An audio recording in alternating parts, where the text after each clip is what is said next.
Welcome all sports fans, YouTubers, Facebookers, all social media across the nation.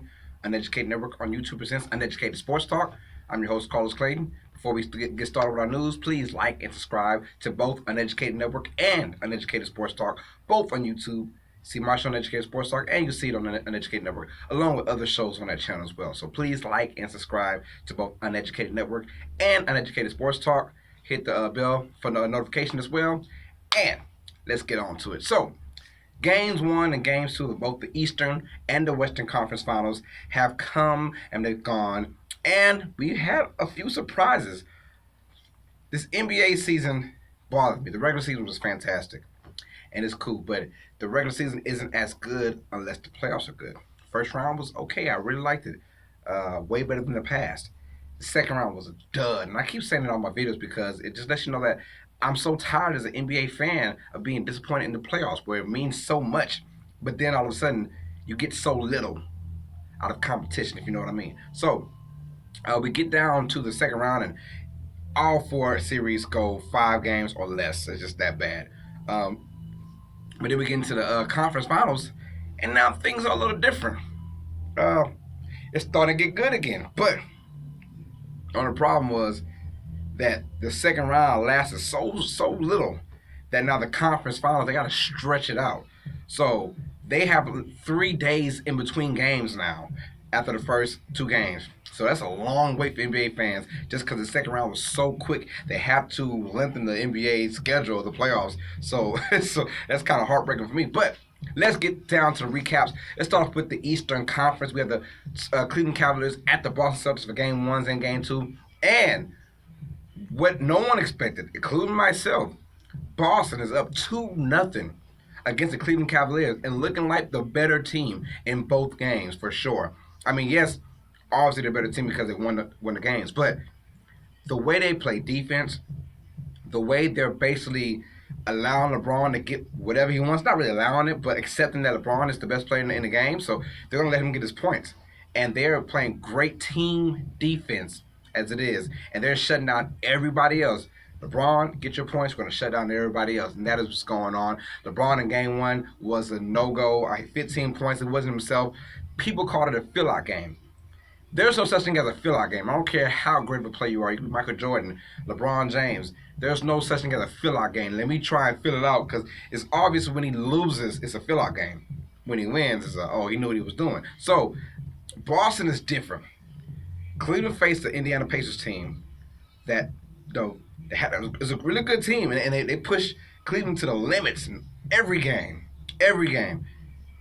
But, Victor Oladipo is your best player, which is okay. Defense is pretty good. Coaching is okay.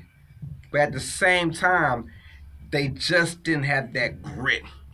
The players. If Lance Stevenson is your most grittiest player, that's not going to cut it. This Boston Celtics team not only have grit players, but they have veteran players who have grit, if you know what I mean. There's a difference between the grit guys and you being young. But in Boston, they have grit players and they're veterans and they play great defense. And here's the one X factor that Boston has that no one else has. Well, besides San Antonio. They have a great coach. Brad Stevens. I don't care. Robert Parrish went on the air and said, the former great Celtic, he said, Brad Stevens is getting too much credit.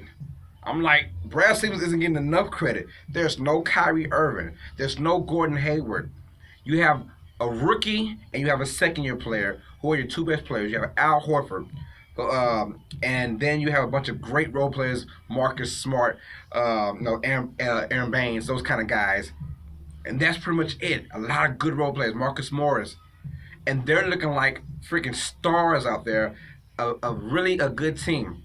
Here's the one thing. Toronto, if you're Cleveland, you focus on DeMar DeRozan and Kyle Lowry. No one else can beat you, pretty much. If you're Indiana, and you're Cleveland and you're facing Indiana, you focus on Victor Oladipo a lot. No one else on that team really can beat you. Let's just be honest. No one else can beat you single-handedly. Boston is different. They're all young, they're all athletic, and they all can move and they all can score in their own way, which forces LeBron James to have to guard somebody. Because usually LeBron guards the guy that no one's really knowing that he can score. He's not going to shoot a lot. LeBron guards a guy at most times to save energy.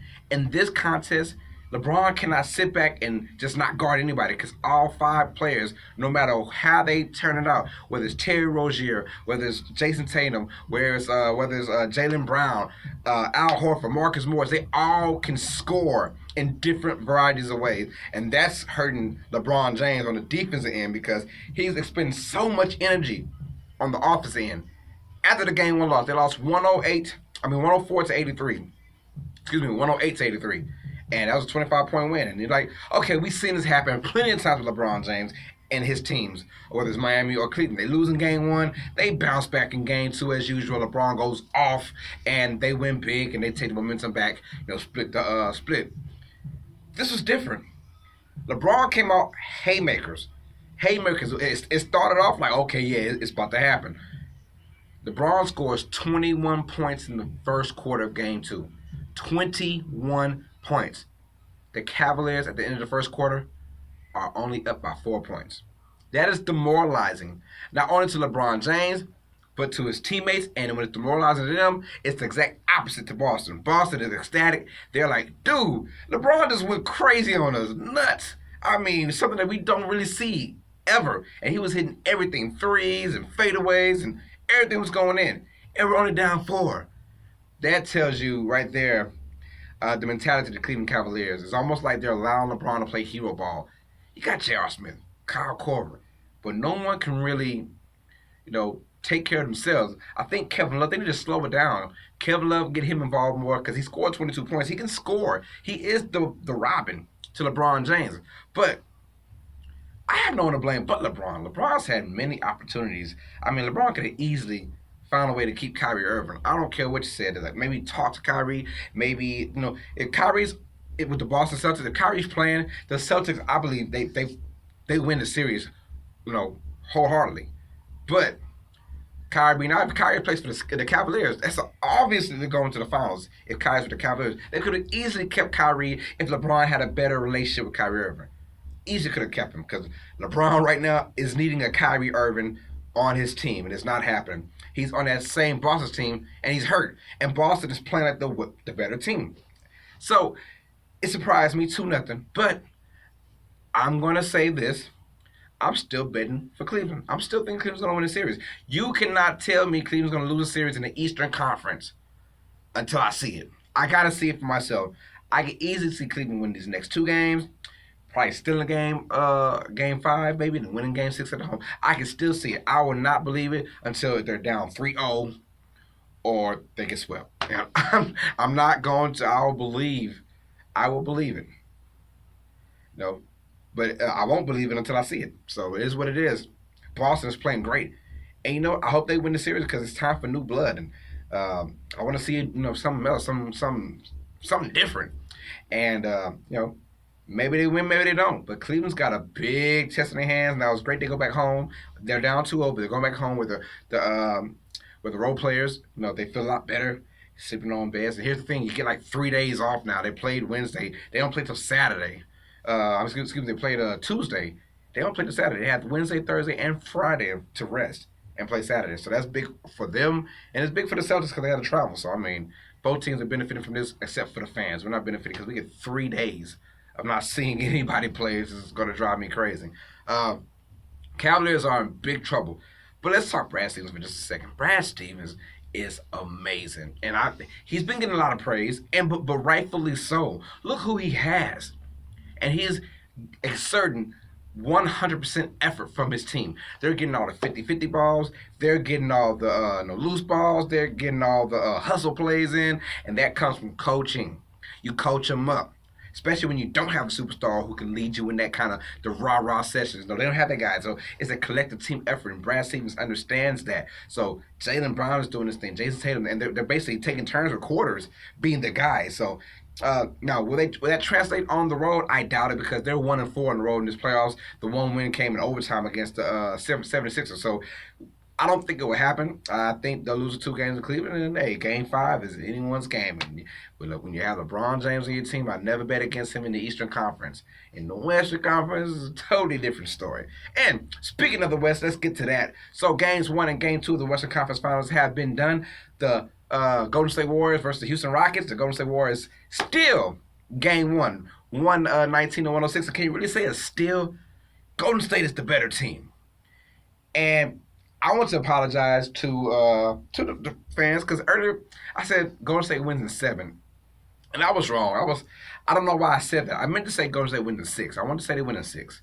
Because I had a feeling Houston win games 2 and game 5, and then Warriors win in 6. So Warriors win 6, 4-2. I don't know why I said 7, so I take that back. But Golden State goes out there and they dominate game 1, and Houston goes out there and like, you know what? ISO, ISO, ISO, and we know what Houston's all about. Their isolation, Chris Paul, James Harden. But the only problem was they did it way too much. Way too much. They averaged 22 ISO plays per game, which is tops in the NBA. But in game one, they had 45 isolation plays in one game.